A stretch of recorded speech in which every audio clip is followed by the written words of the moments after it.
my work, my intention, my focus is bringing together psychology and spirituality. I feel that for too many years those two have been. Okay, when I'm part of the academia and I have all my psychology friends around me, then we can talk about psychology and the beauty of psychology and how beneficial it is. But then when spirituality sneaks in, it's like, there's a moment of silence, and I feel which is totally appropriate. And then when I sit with my friends from the spiritual world, so to speak, you know, who run retreats and run meditation workshops, and we talk about spiritual ideas, blah blah blah, and then I bring in a theory in psychology or something that's like, and I feel exactly as I feel with my psychology friends when I bring in spiritual things. So I think that in many ways what I'm trying to do is to integrate musical chairs, so beautiful. My own personal journey. Not only that those two are not challenging each other or contradicting each other, much more than that, they complement each other.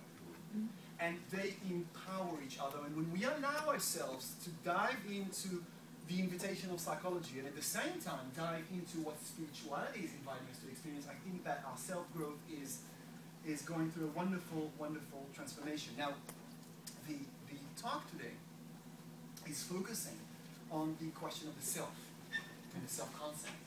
And I think that it's very interesting to contemplate the difference between what psychology is inviting us to think about, the way psychology is inviting us to think about the self, and the way spirituality is inviting us to think about the self. Because in psychology, there are kinds of self which are more healthy, beneficial, right? So I'm restructuring myself so that I can experience more hedonic happiness, right? For example. In spirituality, that doesn't exist. In spirituality, the self is an illusion, period. And the self is that illusion which creates an obstacle in your path towards freedom. I'm going to talk more about this later, but I'm just throwing all that in because I think that it's really interesting to contemplate how we can take this concept of self, approach it from two different angles, so to speak, and get a much more powerful impact than if we would have approached it just from one angle. I'd like to say that I will do my best to finish a little bit before my 30 minutes end so that we can talk, because I really like, oh wow, I'm used to walking. It's really kidding. So I'll just be very gentle. Yes, I'll march. Okay, so yeah, so I do want to communicate. I want to talk a little bit about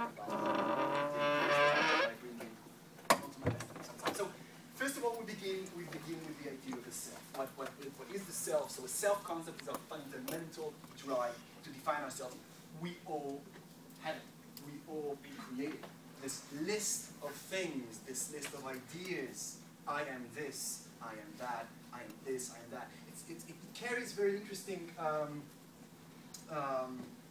implications. If you've read Ken Wilber's No Boundaries, for example, he's talking a lot about the idea that whenever you add another brick into that wall of self, you also immediately add another brick of your not self.